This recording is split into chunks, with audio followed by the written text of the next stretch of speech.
Gostaria de dar as boas-vindas ao segundo episódio do programa Gente que Inspira, o nosso programa da série Mentalidades Visionárias. E hoje, o nosso convidado especial que inspira é Rafael Moya. Rafael é nascido em Campinas, casado, tem 42 anos, duas filhas, a Madalena, de 2 anos, e a Teodora, de 14 anos, e veio contar um pouco para a gente da sua trajetória e vocês em breve vão entender por que ele é o convidado de Gente que Inspira de hoje. Rafael, seja muito bem-vindo. É uma alegria e uma satisfação de estar aqui conosco.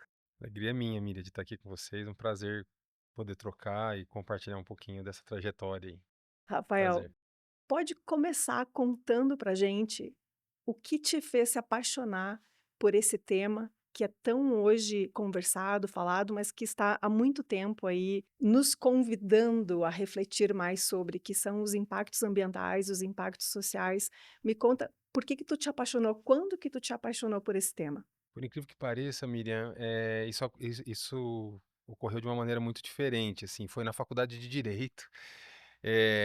No segundo ano de faculdade, a gente começou a discutir, eu comecei a participar de movimento estudantil, de atividades ali, de reflexões, e ali a gente começou a discutir, uma época teve uma grande insatisfação, isso lá em 2004, mais ou menos, que era contra o aumento da passagem de ônibus que teve na época, então ali eu comecei a discutir uma coisa que até então a faculdade de Direito não ensinava, mas já havia textos e artigos sobre isso, que era o direito à cidade.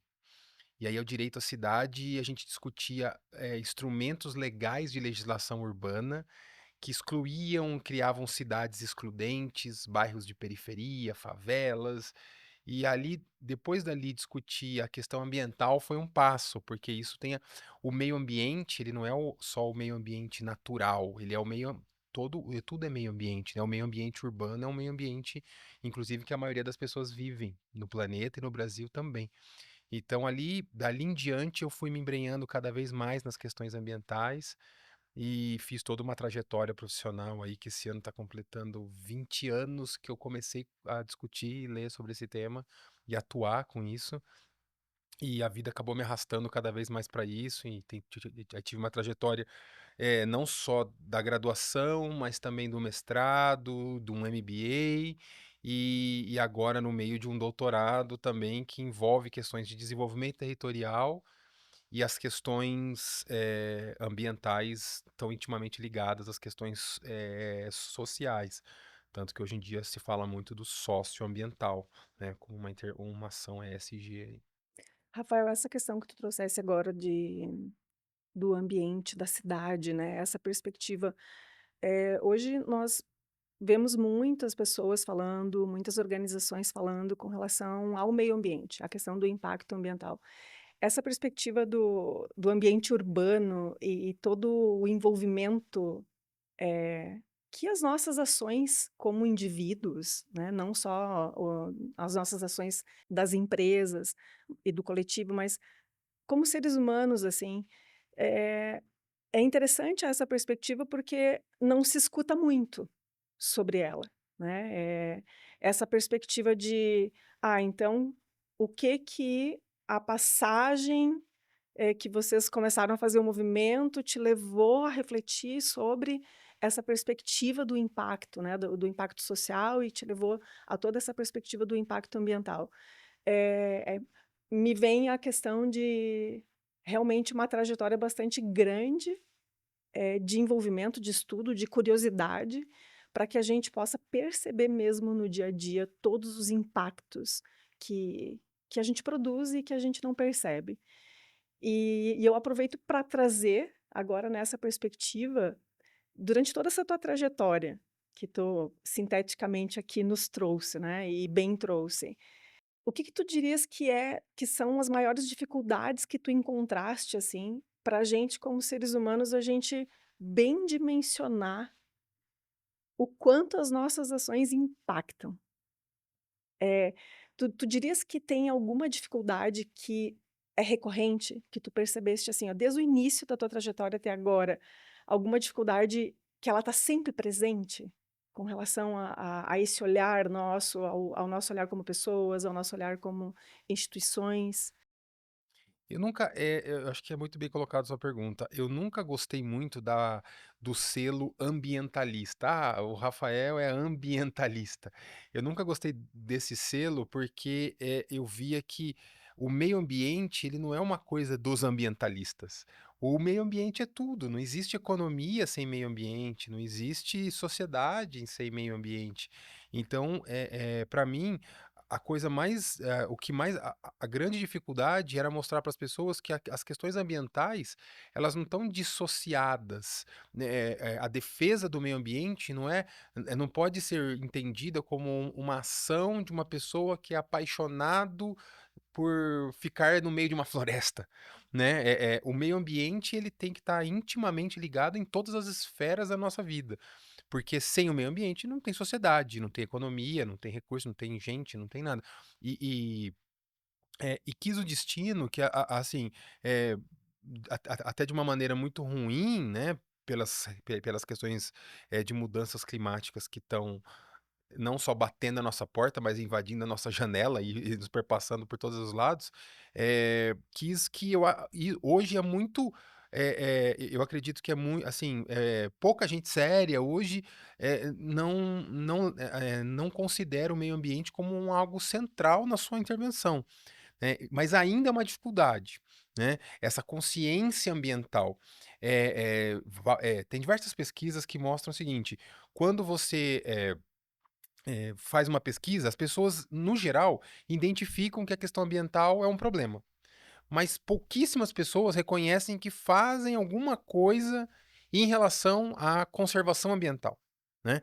Então, da mesma maneira que um problema complexo, que é um problema complexo, ele exige soluções complexas. Então não é uma iniciativa, mas é toda uma mudança de mentalidade, é toda uma mudança de olhar. Não por uma questão romantizada de que, vou defender o mico-leão dourado, que quando eu era criança era o grande tema, né, ambiental, era a defesa do mico-leão dourado. Eu lembro disso, os cadernos, foi a primeira contato que eu me lembro, assim, na minha cabeça como uma questão ambiental. Então não é apenas a defesa do mico-leão dourado por uma questão apenas, moral, mas, também acho que o nosso compromisso com as outras espécies é uma questão moral, mas é uma questão de equilíbrio ambiental que decorre do social, então o socioambiental intimamente ligado. Então acho que a grande dificuldade é fazer com que as pessoas entendam que meio ambiente não é coisa de ambientalista. O meio ambiente tem que estar no centro das nossas preocupações e do nosso modo de agir e de pensar. E essa questão que tu estás trazendo agora, bastante ligada à questão realmente da mentalidade, me parece um pouco também estrutural da nossa sociedade, que nós não conversemos sobre isso por esta perspectiva, né. Por exemplo, eu não me recordo, na minha época estudantil, de escola, que esse tema fosse abordado nessa perspectiva mais ampla, né, mais conectiva, mais conectada, tudo com tudo. Eh, Ligado a essa mentalidade, ligado à nossa educação, ligado à família, ligado me parece que é algo que a gente precisa reestruturar como mentalidade. E aí, junto com isso, junto com essa perspectiva, algumas coisas tu trouxeste aí na tua fala agora, o que que tu enxergas, assim, de bons acontecimentos?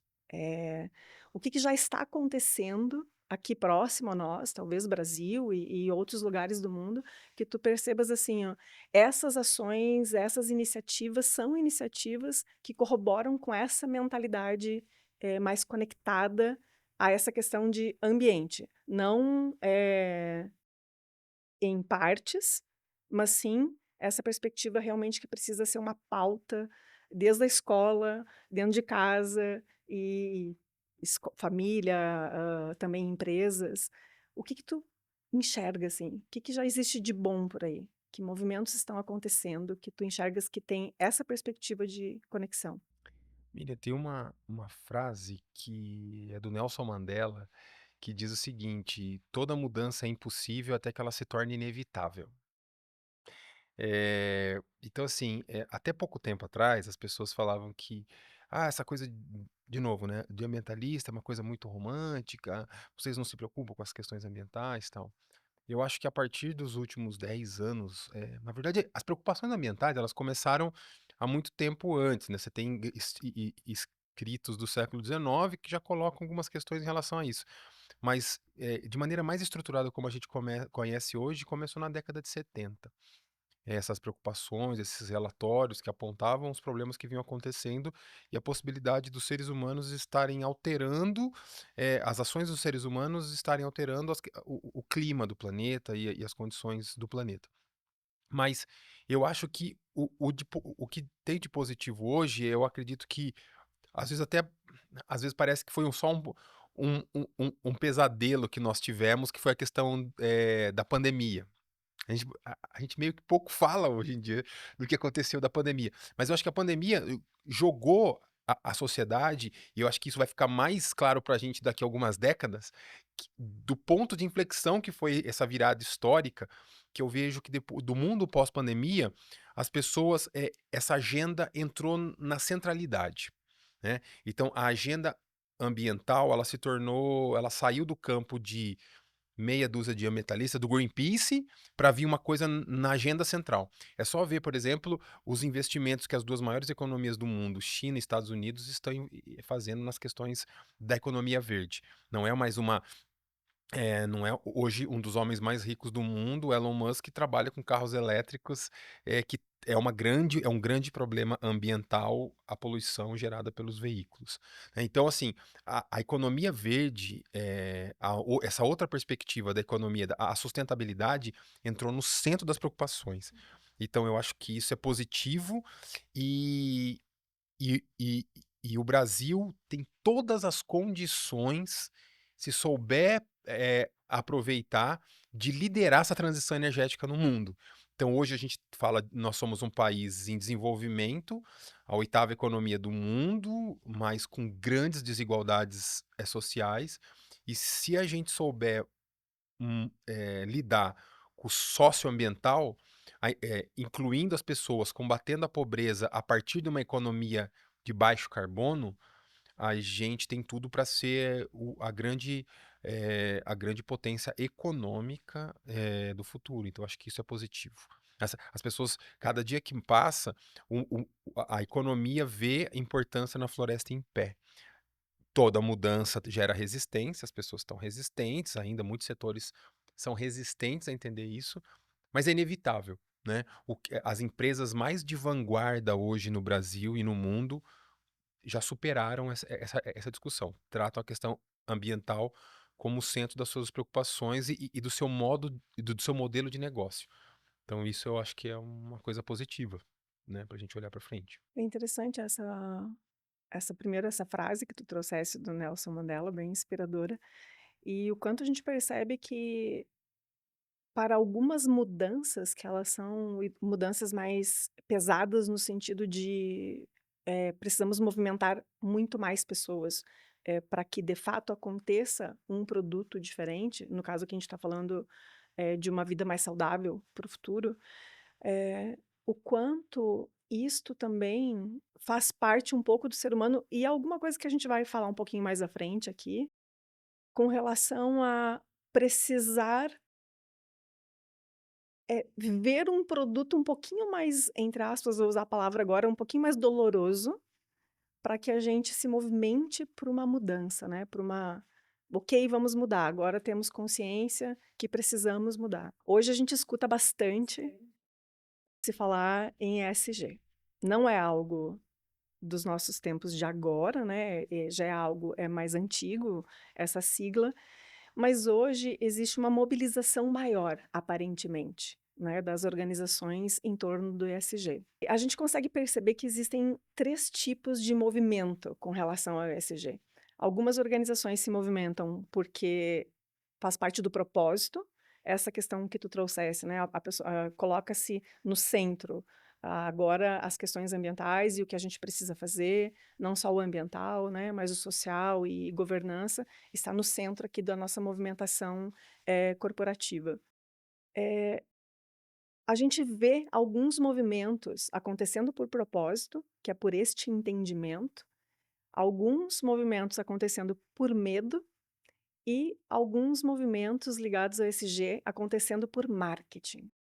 O que que tu enxerga desses movimentos?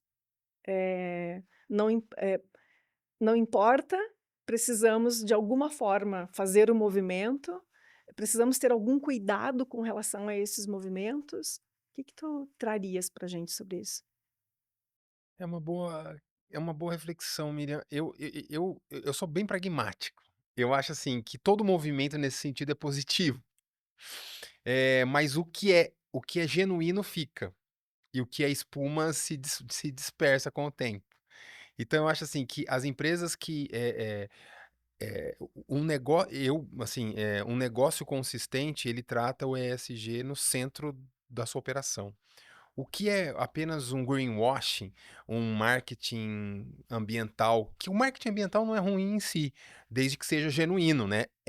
Acho que é válido que as empresas e as pessoas contem o que estão fazendo na área ambiental. Ok, isso tá. Eu acho que isso agrega valor ao produto e que bom se o consumidor valoriza isso. Mas ações muito fugazes ou que é apenas é de uma maneira muito fugaz e dispersa, esporádica, com o passar do tempo isso se perde e isso não é incorporado. Então, assim, eu acho que é natural. Todo o processo que é uma novidade, digamos assim, ele tem para todos esses lados, ele vai se dispersar para todos esses lados, mas com o tempo, os negócios consistentes são aqueles que vão tratar o socioambiental no centro das suas ações. E que vai tratar o ESG como um fator relevante na cultura daquela corporação. Eu acho que isso é o que vai ficar e vai garantir a perenidade desse negócio e a efetividade dele. O resto, hum, eu não, né, não vou lutar contra porque ele vai se dispersar sozinho ao longo do tempo. Sim. E vem muito ao encontro do que tu estavas trazendo antes, do quanto é importante que esse momento da humanidade e também das organizações, a gente consiga, olhar para essa transformação que está acontecendo, o planeta ele vem sinalizando, né, e a sociedade também vem sinalizando essa necessidade de mudança, mas de uma mudança consciente. É um grande benefício para os negócios que trouxerem essa pauta e realmente incorporarem, né, no seu dia a dia. Então, do que eu entendi, importa é começarmos. E que essas iniciativas, elas se tornem iniciativas que façam parte das organizações no futuro, mesmo que comecem num primeiro momento, talvez, por um marketing ou muitas vezes por medo, né, para atender alguma regulação, alguma legislação. É isso? É isso, Miriam. Essas práticas socioambientais, o mesmo conceito ESG, ele é muito recente. Se você pegar para pensar que os primeiros relatórios científicos mais consistentes e internacionais sobre as questões ambientais começaram na década de 70, nós estamos falando que é uma coisa extremamente recente. Todo mundo que, assim, que está um pouco mais de tempo nessa área ESG, percebe que tem muita coisa que está para ser feita. Nós estamos iniciando esse processo. Então é natural que a gente não identifique caminhos muito claros ainda para onde seguir. Nós estamos abrindo uma picada na mata. Então a gente está aprendendo a fazer, nós todos, quem trabalha mais com consultoria e com ações específicas ESG, as empresas que estão apoiando, eu acho que todo mundo ainda está indo na tentativa e erro, tem muitas experiências inspiradoras, e eu acho que nos coloca numa nova forma de pensar, porque a gente não pode ter a mesma lógica da venda de um produto comum, clássico, para as lógicas ESG. Então, assim, nós estamos. As preocupações ambientais, elas nos colocam uma nova forma de pensar e uma nova forma de agir. Isso é super desafiador para todo mundo, né? Então, está todo mundo ainda aprendendo como fazer. O carro elétrico. O carro elétrico tal. É importante o carro elétrico, ele tem um impacto super para a qualidade do ar super positivo, mas assim, será que depois a gente vai ter que também repensar o modelo de de mobilidade urbana que vai além do carro elétrico, né, de organização. É o que nós começamos a discussão do direito à cidade. Será que as nossas cidades não deveriam ser melhor planejadas para as pessoas se deslocarem menos? Então, é é inevitável que a gente vai cavando essa discussão e vai se aprofundando nela, e ela vai colocando as nossas insuficiências e tá tudo bem, porque se a gente identifica, se a gente nós estamos num momento de quebra de paradigmas. Então quando a gente chega num paradigma que a gente chega nos limites, vai nos exigir que a gente tenha uma nova perspectiva de reflexão, uma nova atuação, é uma nova forma de pensar. Então é inevitável que isso aconteça, que nós estamos atuando nas fronteiras, e é o nosso desafio enlarguecer essas fronteiras e buscar caminhos novos, de novas formas de fazer e novas formas de organizar na nossa sociedade. Sim. É fantástico que a gente consiga conversar cada vez mais, né, sobre esses temas. E quando tu falaste assim, nós há pouco tempo temos relatórios consistentes, com dados consistentes com relação a tudo, né, a todo esse movimento. Então, diríamos que o importante é nos movimentarmos neste agora, curiosos, buscar mais informação, conhecer, eh, e não negar o tema, né, porque às vezes a gente também se encontra pessoas que negam o tema por achar que é um modismo, né, está surgindo aí mais uma moda, e logo vai passar. O quanto a gente precisa pensar na próxima onda de impacto que talvez a gente não pense, né, o carro elétrico, ele vem para resolver um problema, mas ele pode estar trazendo outros problemas. Que outros problemas esses? Né, então, o quanto é importante a gente fazer esse movimento de trazer para a mesa para conversar, né, refletir mais sobre. É isso, nós estamos numa fase de discutir paradigmas. Eu não acredito que isso seja modismo. Qualquer pessoa que entende um pouquinho, eu sou advogado, eu não sou economista, mas me interesso muito pelo tema. Nas minhas pós, eu estudei muitas questões econômicas, me interesso muito pelo tema, e assim, boa parte dos clássicos da economia discute a expansão dos mercados. Então, o nosso sistema econômico exige expansão de mercados. E para você ter expansão de mercados, expansão de produtos, você precisa de recursos naturais. E o que está aí colocado é os limites do planeta em relação aos recursos naturais. Se toda a sociedade mundial, isso tem estudos que mostram, se toda a sociedade mundial quisesse ter o mesmo padrão econômico de uma pessoa de classe média dos Estados Unidos, nós precisaríamos de 14 planetas para dar conta disso. Só isso coloca que existe um limite para esse nosso modelo econômico. Existe um limite evidente para esse nosso modelo econômico. A partir disso, não dá para ser modismo algo que está colocando os limites do nosso modelo econômico com base nos clássicos da economia que pensaram esse modelo econômico. Percebe? Então, assim, essa coisa do modismo é uma pessoa que não entendeu o problema, né? Acha que é apenas uma sacada de marketing e não me parece. Me parece que a gente está chegando num limite. E se você pegar e pensar o nosso modelo econômico, pensando os outros que tiveram antes da história, os modelos econômicos eles se superam a partir dos seus limites. E as questões do planeta, dos recursos naturais do planeta, demonstram isso, né? Que a gente está chegando, que a gente está nesse paradigma. E em outros modelos, quem estava na vanguarda de pensar um novo modelo saiu na frente. Então é isso que a gente convida as pessoas a pensarem. Se você ser vanguarda no pensamento, isso vai te colocar à frente no novo paradigma que virá.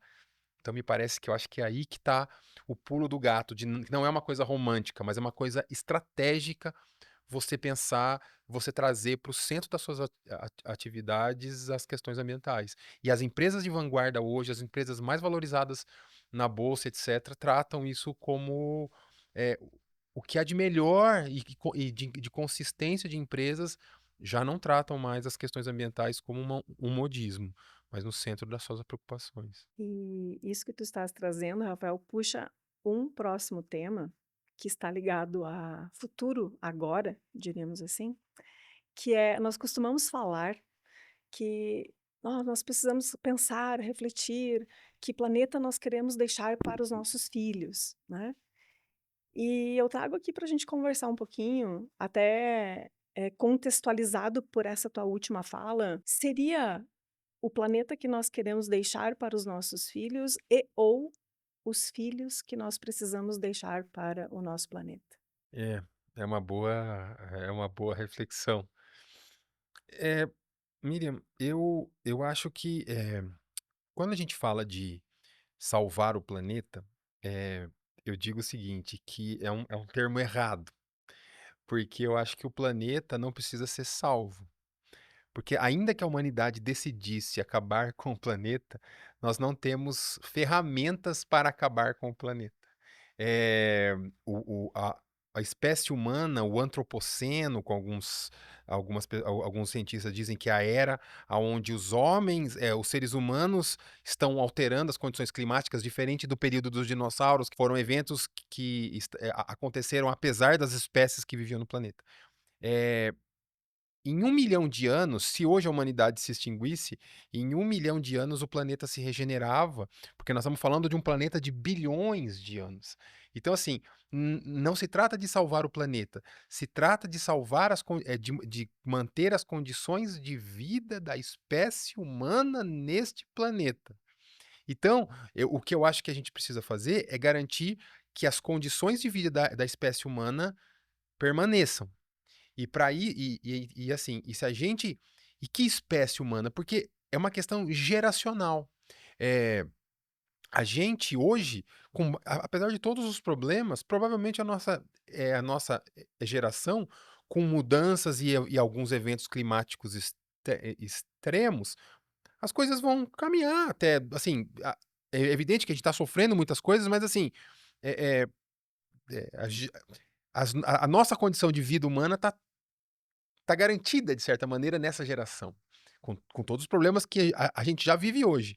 A questão é geracional, é que planeta nós vamos assim, que condições de vida que nós vamos deixar para os nossos filhos. Você pensa hoje que, o aumento da expectativa de vida, é uma criança que nasça hoje, em 2100, essa criança vai ter quase praticamente 80 anos, provavelmente ela vai estar viva. O que será o planeta em 2100?